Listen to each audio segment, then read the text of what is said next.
Meet Mark and Sunny. They met when he was 25 and she was 18. They felt instantly, passionately in love, and like all true romantics, envisioned a life of marital bliss. On their wedding day, each of them privately thought, you and I are one, and I'm the one. And when they discovered their oneness was not exactly true, each one hoped the other would change. And so began the power struggle, which follows romantic love, just as night follows day. And still, Mark would lapse into thinking he was the one, and when he seemed preoccupied with things other than her, Sunny criticized him, not knowing any other way to motivate him or to get his attention. So here's how it went. Sunny would criticize Mark, Mark would feel hurt and withdraw, and eventually return the favor and criticize her back. Sunny would then feel deeply disappointed and wounded by his criticism, and retaliate with more criticism, and round they went, until they both felt depleted and hopeless. As they would often say, our daughter has been a marriage counselor since the age of 4. That was me. Finally, when all else had failed, they decided to learn about creating a conscious relationship. Sunny knew there had to be a better way, and she had an idea. She learned that all criticism should be replaced with a request for change, since the brain experiences criticism as an attack, which then provokes a wired-in response of defense and/or counterattack. And she realized she needed his help to stop their downward spiral, so she enlisted his aid and made a request. Mark, the next time I'm critical, would you move closer to me, look me in the eyes, put your hand gently on my shoulder, and say, I forgive you for criticizing me. And to her surprise, Mark agreed to give it a try. Just about 20 minutes later, it didn't take long, Sunny was critical of Mark.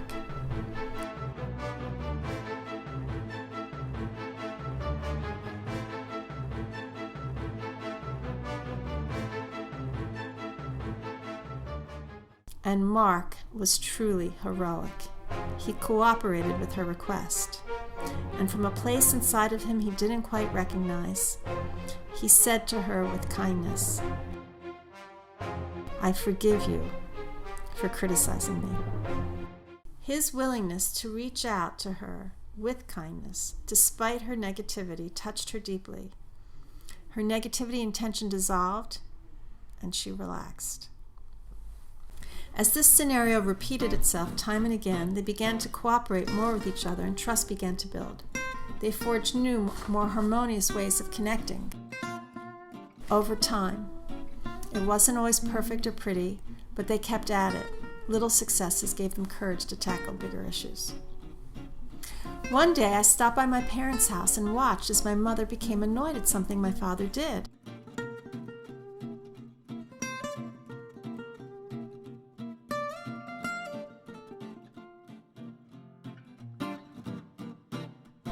And to my surprise, Mark looked up at Sunny and said, I forgive you for criticizing me. I saw my mother smile and relax. I saw my father stand tall and not collapse under the weight and shame of her criticism the way he always had. I felt amazed. And then I quickly forgot about it until 2 weeks later, I was driving in the Jeep with Joe, my husband. He was next to me, and 6-year-old Ben was asleep in the back seat. I turned into the driveway of our house and almost hit the mailbox. I must have scared Joe because he screamed at me. And when someone screams at me, I usually yell right back, but this time I said, and I don't know where these words came from, I forgive you for criticizing me.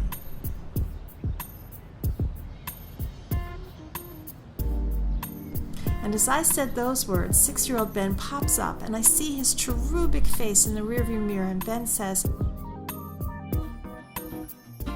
and Mom, I forgive you for the 3,652 times you've criticized me.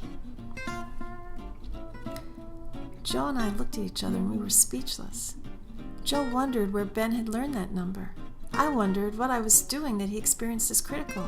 But mostly, we were in awe of the heart of a child who was so eager to forgive his mother as soon as he heard a way to do it that was loving, forgiving, and non-wounding.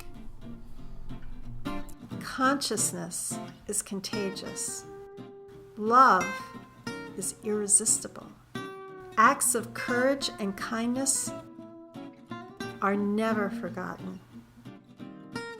You never know who is watching you or who you inspire. The ripple effects of healing pain are boundless. In every neighborhood, in every family, in every moment, you have a choice. Each moment is a crossroads. Our culture glorifies the magic of falling in love, but says very little about how to sustain a more seasoned love.